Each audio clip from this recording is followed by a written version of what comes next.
Hello and happy Wednesday.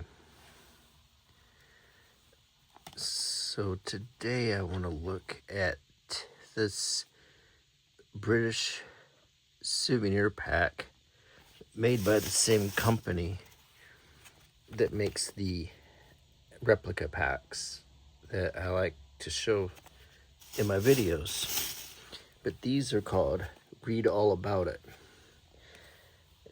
And what they are historic newspaper reprints, and they are all for an important day in history.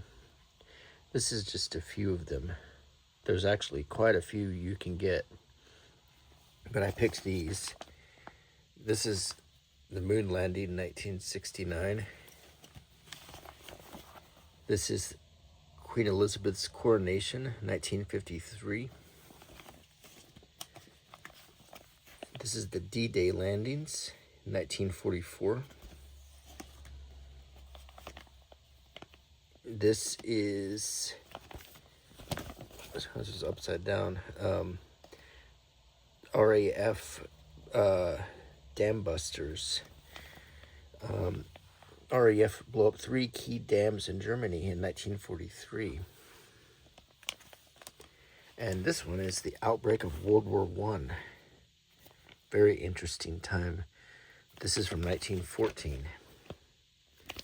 So these papers all cover really interesting history, and I'm torn by which one to look at. But I think I'll look at the moon landing one. So if you look at the package, there's a picture of Buzz Aldrin, and if you can look carefully and see his name right there. So many people think this is Neil Armstrong, but it's actually Neil who's taking the picture. So this is a very famous picture from the surface of the moon. Moon landing 1969, and on the back, just a picture of Buzz. If you look in his helmet, you can see the limb right here, and you can see Neil Armstrong taking a picture. You can see Buzz's shadow in the foreground. It's really well done picture. There's a sticker here that says replicas, and the paper's in color. This opens pretty easily, but you might want to keep the protective bag it's in. So I'm going to slide the paper out.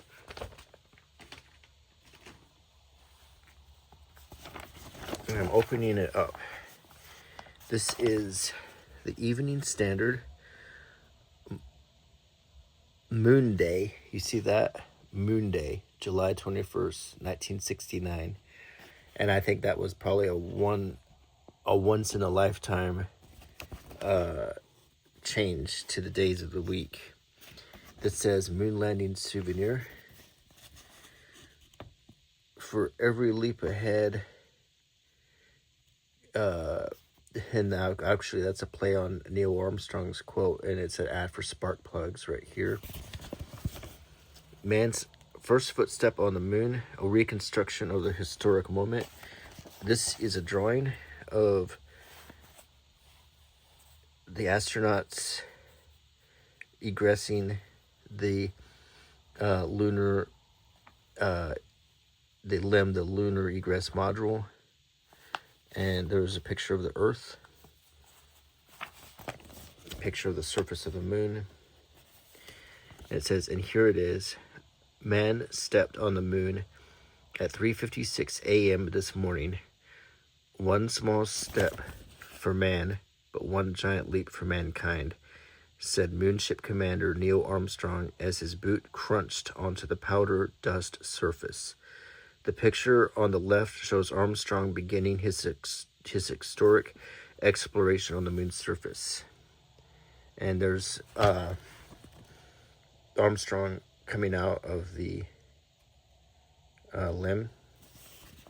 And here's an ad. It's here. Auto Union Audi 100 LS. Norman Mayfair Limited, 127 Park Lane. And full service and spare facilities, Cumberland Garage, Bryanston Street. What does the W1 stand for?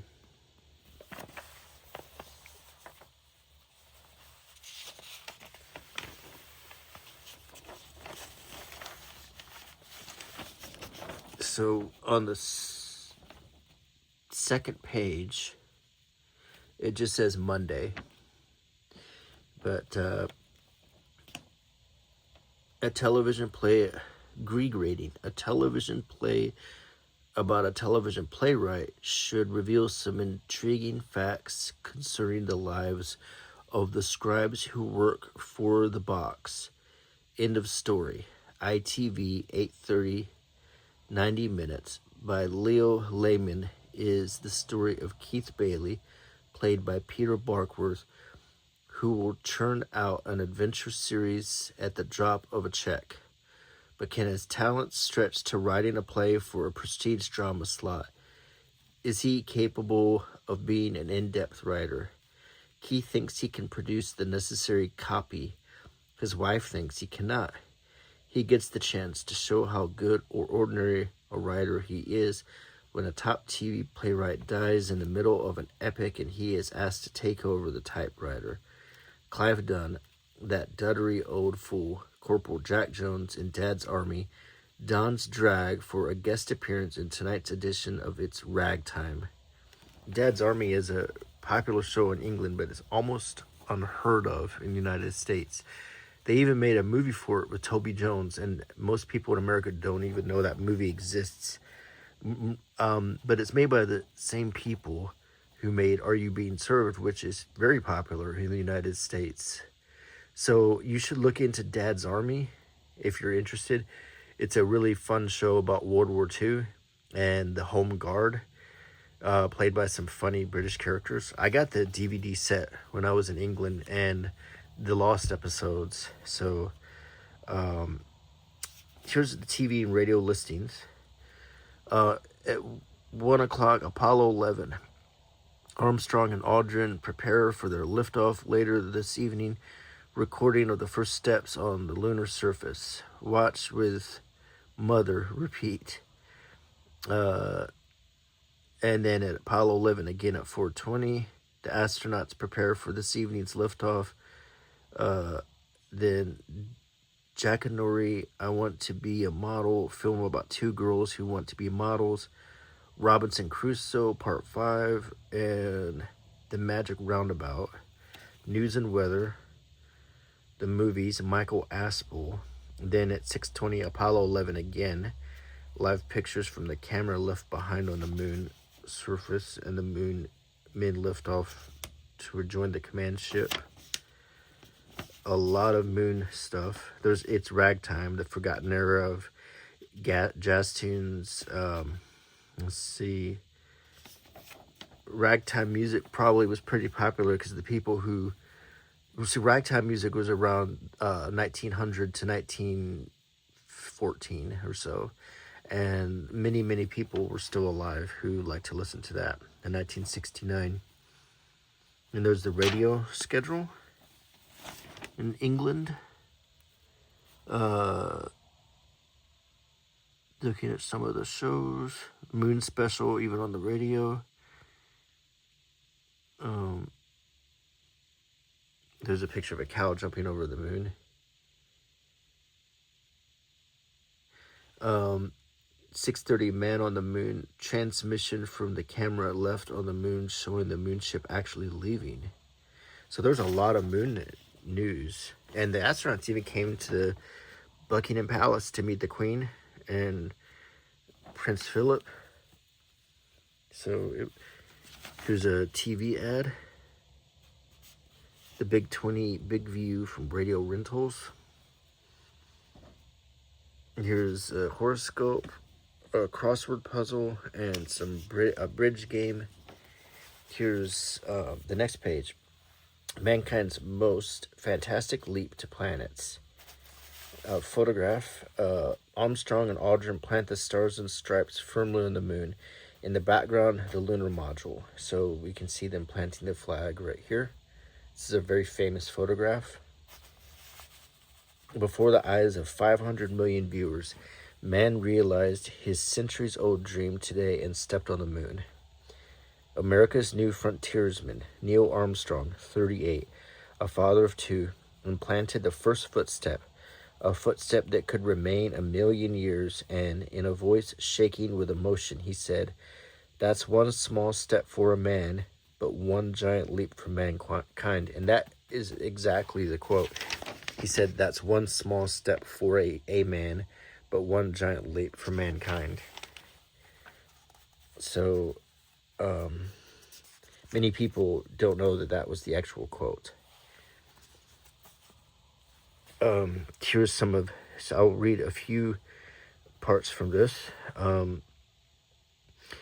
world saw them jumping, bouncing, and kangaroo hopping through the clinging, powdery surface of the moon. Armstrong first. At 3:56 this morning, he stayed out for 2 hours and 14 minutes. 20 minutes afterwards, Aldrin joined him. He was out for 1 hour and 44 minutes. They had landed at 9:18 last night, and within 6 hours, they were moving about on the gray lunar desert. The two men carried out all but one, and that minor, of the assigned tasks, which included collecting soil and rock samples, placing a special laser beam reflector, planting the American flag, and unveiling a plaque announcing that man came in peace to the moon in July of 1969. They were priceless moments which Armstrong spent doing his work, but in the terms of America's space bill, every minute cost roughly $62,500,000, or pounds here. For so far, America has spent 10,000 million reaching for the stars. When Armstrong first described the lunar surface, his voice was shaking slightly. "It's like fine sandy particles," he said. "There seems to be no difficulty in walking around. The descent engine did not leave a crater of any size. We are on a very level site."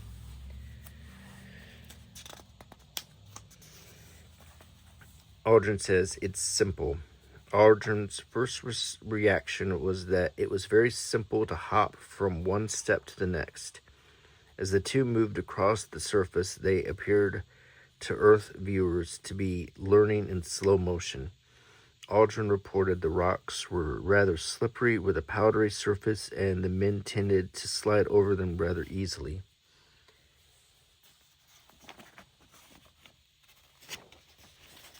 Now here's a great photograph of Neil Armstrong, Apollo 11 commander and the first man to tread another world. And that's a great picture of him right here. A very shy person. I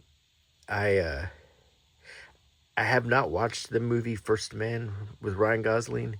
I haven't watched very many programs about the moon landing. Like, I never watched From Earth to the Moon. I just watched the original footage. And then we have this article, "Another World. Of all creatures, man is the most miserable and frail, and therefore withal the proudest and most disdainful, who sees himself placed here, fast tied and nailed to the most remote and stagnant part of the universe, and yet dares in his imagination to place himself above the circle of the moon and reduce heaven under his feet."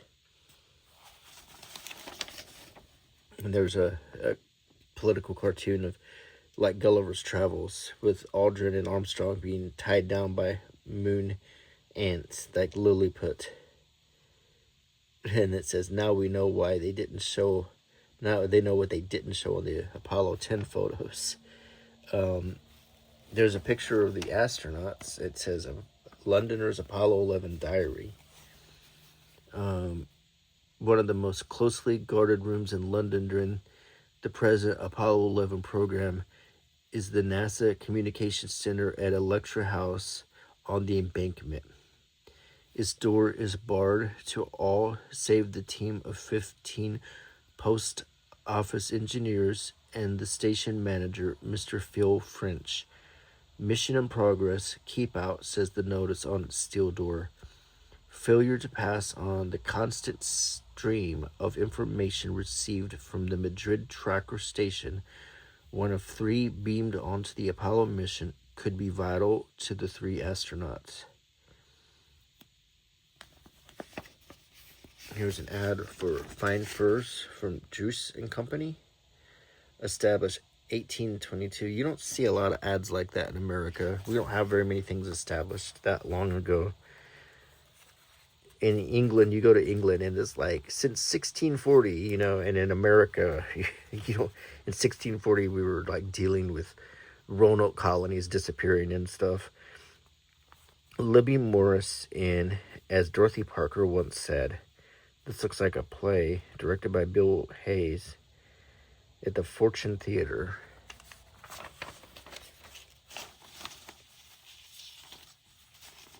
And see, I tried the silent bus tour of London, and I'm glad to say that a nice chatty time was had by one and all. This is an article called London Observed by Anne Sharpley. It says, see London is what the poor tourist has to do. The rest of us can ignore it, or stick to the bits we like, or make a point of saying we've never been in Westminster Abbey, but the tourist has to get on with it. That's what they're here for. Despite the fact, obvious to us all, that London is for living in, not looking at. But this should not blind us to the plight of those who have been led here in the belief there is something to see. Sightseeing, it's called. What we have to offer is a fabulous city virtually without sights. Those few efforts we've made to create them have been fluffed, and the only thing we're heartfelt and headlong about is parks, to which foreigners remain largely foreign. So I don't maybe things have changed since 1969, but if you ask me what I do when I'm in London, I could talk all day, whether it's going to see Hyde Park or the Tower of London or Tower Bridge or one of the many museums, the British Museum or the Science Museum. There's art museums. There's whole places full of history, like Whitechapel, if you're into Jack the Ripper. There's historic churches and to visit. There's historic buildings, houses, the Churchill War Rooms. So many things in London. You could spend, you know, quite a long time exploring it. So I feel like they're selling themselves short there. I really always enjoy my time in London. Here's an ad for Mackenna's Gold, which is a pretty good movie. I actually have it on DVD. Omar Sharif, Gregory Peck, Telly Savalas, and it even has Julie Newmar playing a seductress Native American woman. It says, earth-shaking Western, see it. Gregory Peck, Omar Sharif, Carl Foreman's Mackenna's Gold, with Telly Savalas, Julie Newmar, Camilla Sparv, Keenan Wynn, Ted Cassidy, and the gentleman from Hadleysburg in alphabetical order, Lee J. Cobb, Raymond Massey, Burgess Meredith, Anthony Quayle, Edward G. Robinson, and Eli Wallach. I really like the movie. It's a great movie. It's not your typical Western. It has a little bit of Julie Newmar's naked in a few scenes, so just keep that in mind if you're having kids around. So it's not exactly super family friendly, but it's still a pretty good Western.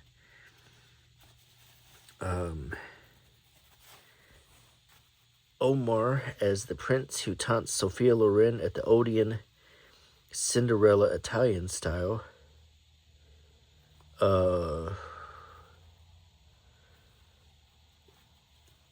Mike Nichols, The Graduate with Dustin Hoffman, In the Heat of the Night is a great movie with Sidney Poitier and Rod Steiger. Where's Jack? Tommy Steele, Stanley Baker. Heard The Best House in London, Warner. So this is movie ads, cinemas. Can Hieronymus Merkin ever forget Mercy Hump and find true happiness? Carry On Camping. That's a British series of movies, the Carry On series. Charlie Bubbles, Chitty Chitty Bang Bang. Dr. Zhivago with Omar Sharif. I think they just called him Omar at this point. He was really popular. Funny Girl. Gone with the Wind. Ice Station Zebra.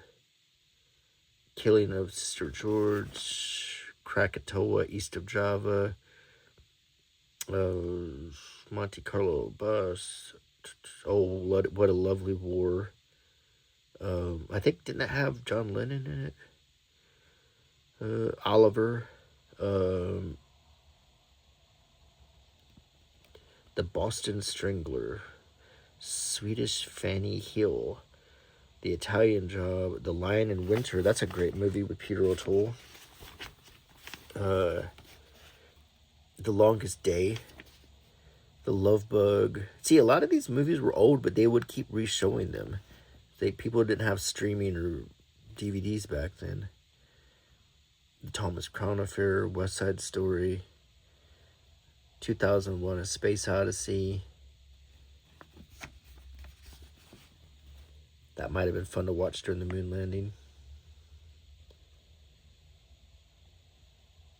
And then on the big screen, Mackenna's Gold, The Most Dangerous Man in the World, The Body Stealers, Carry On Cowboy, The Jungle Book,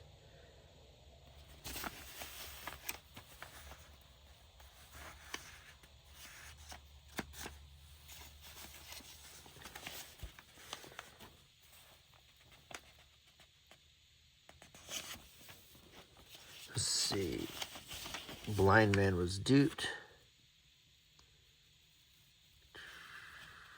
Some more restaurant guide here. Airport hotels. Increase your interest in subscription shares. The Invader, aimed at export conquest. Did some new paperback books. The Wedding Party, Two Riders of the Storm. Circle of Friends, The Surgeon, The Roman Spring of Mrs. Stone.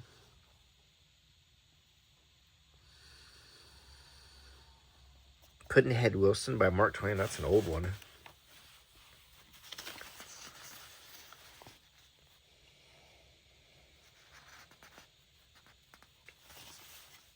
Some pictures. Buzz, Michael, and the three of them.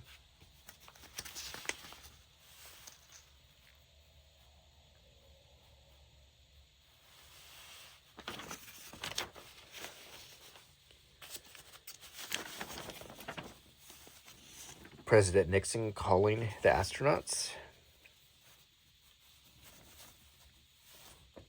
Neil Armstrong and Buzz Aldrin walk on the moon together for the first time.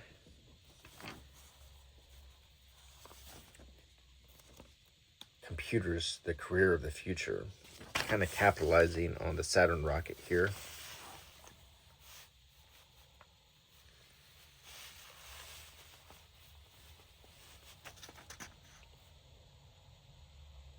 There's some classified ads for personal secretary, clerk. They could ask for people's sex, like female sales ledger clerk. You know, I don't know if you can still do that in England, but you can't do that in America. And we close with some more pictures from the moon. A farewell wave from Armstrong. the Earth from space. Blastoff from the moon. There's the launch of the Saturn rocket.